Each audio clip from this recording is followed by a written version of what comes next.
What if the ancient spells were never just myths? And why are thousands each day secretly turning to the old ways? In an age ruled by algorithms, skyscrapers, and synthetic realities, a silent movement is awakening. All across the globe, millions are turning away from cold modern logic and reaching for something ancient, something powerful, something forbidden. Why are so many embracing the old ways? Why are digital natives casting off reason for ritual? What secrets lie hidden in the forgotten pages of ancient magic? Is this just a passing trend, or the rebirth of an ancient power long suppressed? Welcome to the Enchanted Archive. If you're drawn to the mysteries behind the veil, ancient knowledge, and forbidden truths like, subscribe and turn on the bell. There's so much they don't want you to know. But to truly understand why witchcraft is rising again, we must go back. Who were the first witches, and why did empires fear them so much? Long before the word "quitch" inspired fear, it signified wisdom. In ancient Babylon, priestesses known as Az and Tueapu performed sacred rituals using herbs, incantations, and astrology. Clay tablets dating back to 2000 BC describe how these magical healers used lunar cycles to time spells, and how celestial alignments were believed to influence human fate. In ancient Egypt, magic or hika was not considered evil. It was divine. Pharaohs themselves employed court magicians, who used sacred texts and rituals to commune with gods, ward off curses, and protect the dead in the afterlife. The Book of the Dead is filled with spells what we now might call witchcraft. The Greeks, too, had their own powerful witches. Hecate, the goddess of magic and crossroads, was worshipped in private ceremonies involving torches, offerings, and invocations. The philosopher Pythagoras was believed to be deeply involved in mysticism and numerology elements later woven into occult tradition. In Rome and across pre-Christian Europe, wise women and healers practiced herbalism, divination, and folk magic. They were known as cunning folk, respected members of their communities. But as Christianity spread, these once sacred practices were condemned as heresy. This marked the beginning of a long and bloody suppression. From the 13th century onward, the Catholic Church began an aggressive campaign to root out all forms of non-sanctioned spirituality. The Inquisition labeled healers and midwives as witches. Torture, forced confessions, and public executions became common. In Salem, Massachusetts in 1692, paranoia reached a fever pitch. Over 200 people were accused of witchcraft. 19 were hanged. One man was crushed to death with stones. The trials were driven more by fear, land disputes, and religious extremism than real evidence, but the cultural scar remains. Throughout history, the archetype of the witch was written by those in power, from wise woman to demonic threat. Why? Because knowledge is power, and power, when held by the marginalized, is always dangerous to empires. But something curious is happening today. After centuries of suppression, witchcraft is rising again. So what sparked this return? Who reignited the flame of the forbidden? The flames they tried to extinguish are burning again. But this time, the cauldron bubbles not in secret covens but on bookshelves, streaming platforms, and even TikTok. So how did we get here? The 20th century marked the rebirth of witchcraft in the public eye, especially through the rise of Wicca, a modern pagan religion introduced by Gerald Gardner in the 1950s. A former British civil servant and occultist, Gardner claimed to have been initiated into a surviving witch cult and synthesized his beliefs into a nature-based path emphasizing rituals, moon phases, and seasonal cycles. Gardner's Wicca was structured, ceremonial, and reverent, but others had more chaotic visions. Enter Aleister Crowley, the infamous great beast of occult history. While Gardner focused on balance and nature, Crowley preached, "Do what thou wilt shall be the whole of the law." His Thelema philosophy emphasized personal will, ritual magic, and esoteric symbols, deeply influencing later magical groups and modern chaos magicians. The post-war world was craving mystery. And slowly, the witch emerged from the shadows. Then came pop culture. In the 1990s and early 2000s, magic exploded across screens. Harry Potter enchanted a generation, turning spellcasting into an empowering fantasy. Charmed, Sabrina the Teenage Witch, and American Horror Story. Coven gave witches stylish, rebellious identities. Even Disney's Hocus Pocus became a cult classic. But this was only the beginning. By the 2020s, witchcraft was trending, and not just in fiction. Social media gave rise to a new coven. Witch talk, with over 40 billion views, became a digital grimoire. Young creators shared tarot spreads, moon rituals, and crystal grids with millions. Manifestation techniques, protection jars, and energy cleansing rituals became mainstream. What's more fascinating? This movement isn't tied to traditional religion. A 2020 Pew Research report revealed that Gen Z increasingly identifies as spiritual but not religious. They seek meaning, energy, and cosmic connection outside dogma and doctrine. In a world of climate anxiety, social collapse, and digital overload, witchcraft offers something grounding. Something ancient, something personal. But behind the aesthetics, behind the smoky incense and glittery crystals, there lies a deeper current. Where do these symbols come from, and what hidden philosophies fuel this magical revival? Behind every ritual, behind every candle, sigil, and spell, there's a deeper structure, a hidden architecture of thought. So where do these mystical ideas really come from? To understand modern witchcraft, we must go back not decades, but millennia. Hermeticism, as above, so below. One of the cornerstones of occult philosophy is Hermeticism, an ancient wisdom tradition attributed to the legendary figure Hermes Trismegistus. His teachings, compiled in the Corpus Hermeticum, describe the universe as a reflection of divine mind, and humanity as a microcosm of the cosmos. The Kybalion, a 1908 text that revived Hermetic ideas in the West, outlines 7 principles including vibration, correspondence, and mentalism. These ideas still permeate magical practices today, from manifestation rituals to energy healing. The Hermetic phrase, "as above, so below," is more than poetry, it's a magical axiom. It means that what happens on the inner planes of mind, intention, can affect the outer reality, events. Kabbalah and Gnosticism, the mystical maps. Another deep influence is Kabbalah, the Jewish mystical system, which explores the structure of divine reality through the tree of life. Each sephirah, or sphere on the tree, represents stages of creation, consciousness, and divine emanation. Modern witches and ceremonial magicians use this symbolic system to map out their spiritual growth, pathworking, and intention setting. And then there's Gnosticism, an ancient worldview that suggests the material world is a trap, and true salvation lies in awakening the divine spark within. Sound familiar? These systems all share a core idea that knowledge, gnosis, and intention can lead to personal empowerment and even spiritual liberation.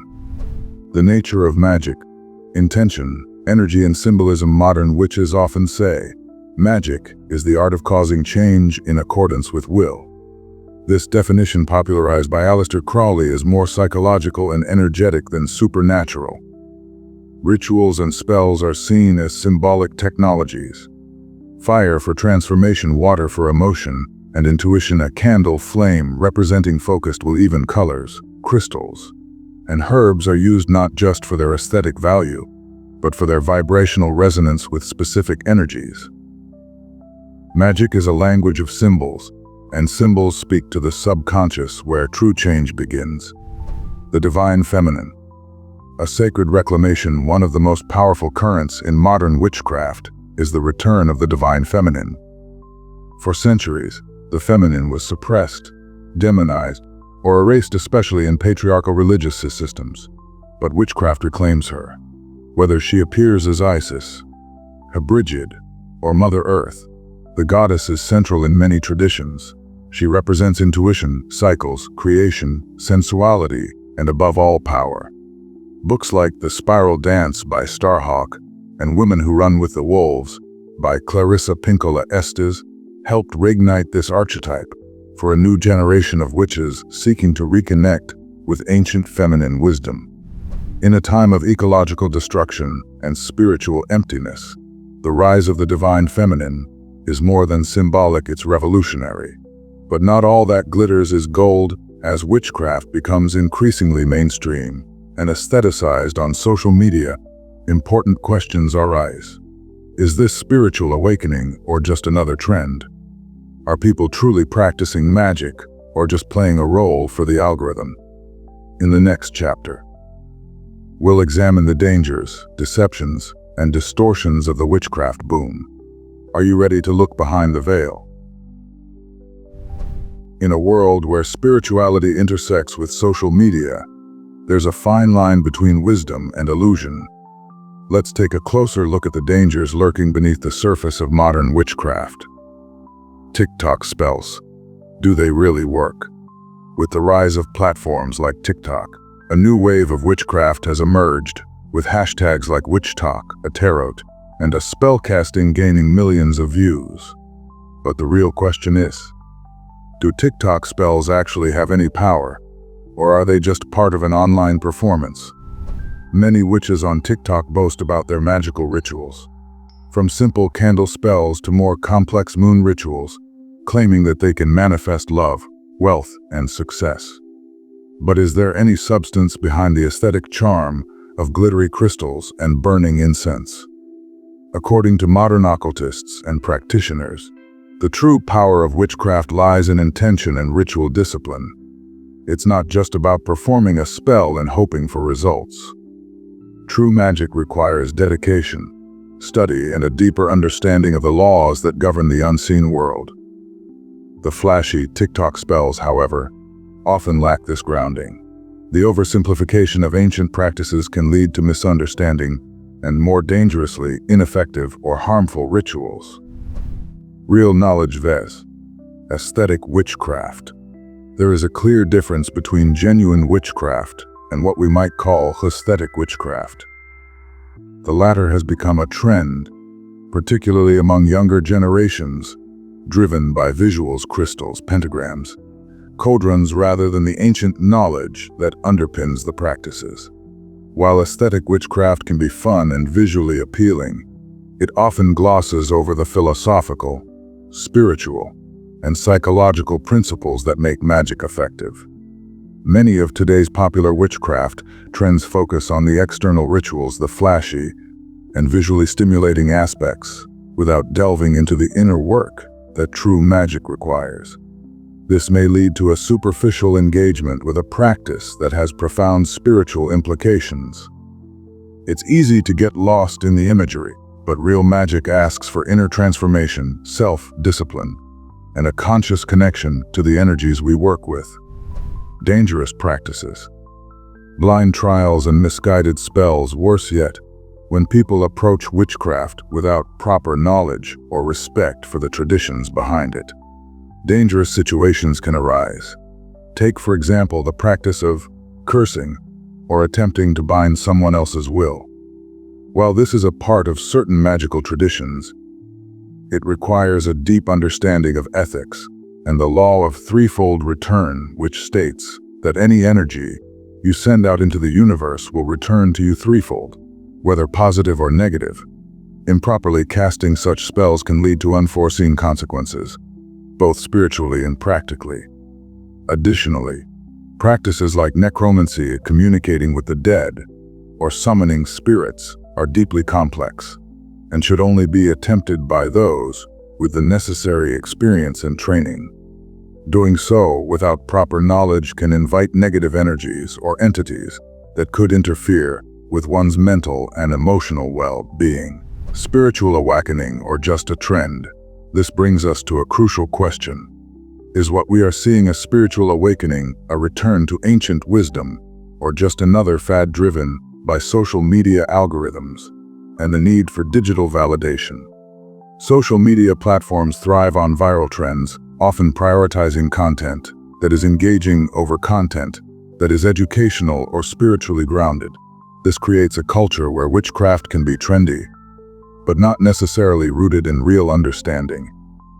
Practices become sensationalized, and people begin engaging in witchcraft for the wrong reasons because it's cool or popular, not because they seek true spiritual transformation. Many people in the modern witchcraft community are deeply committed to their practices, exploring personal transformation and spiritual growth. But there's also a risk that younger generations are falling into the trap of performative spirituality, where the magic becomes about the aesthetic, the ritual, and the recognition rather than the deeper, transformative work that witchcraft is meant to facilitate. So, where do we go from here? Is this new age of witchcraft empowering or misleading? Are we truly awakening to ancient wisdom, or just being swept up in a digital illusion? As we come to the end of this exploration into modern witchcraft, one thing is clear. The return to ancient magic is more than just a fleeting trend. It's a reflection of a deep desire for spiritual empowerment and a connection to the mysteries of the universe. Whether you see it as a true awakening or a modern-day curiosity, there's no denying the profound impact witchcraft is having in the digital age. But here's the big question. Is modern witchcraft truly connected to ancient wisdom, or is it just a glamorized trend in the digital age? We've covered a lot today, from the deep historical roots of witchcraft to its rise in modern pop culture and social media. But this topic is far from simple. It's complex, nuanced, and full of mystery. So now, I want to hear from you. Let's stir the pot a bit. Do you think witchcraft in today's world is a genuine spiritual practice, or just a form of escapism for people looking for answers? Are TikTok spells and the witch aesthetic a harmless, fun trend, or do they dilute the real power behind ancient magic? Is modern witchcraft reclaiming a lost tradition, or is it just a digital distraction? Let's start a conversation in the comments. I'd love to hear your thoughts on this evolving subject. Let's dive deep and explore these perspectives together. But wait, there's more. In the next video, we're diving into Aleister Crowley's secret rituals and his profound influence on modern occultism. You won't want to miss it. Hit that subscribe button so you can stay updated on our deep dives into the world of the mystical and the mysterious. And if you found this video insightful, don't forget to like, share, and subscribe. It really helps us continue making more content like this. Stay curious, stay open-minded, and as always, stay enchanted.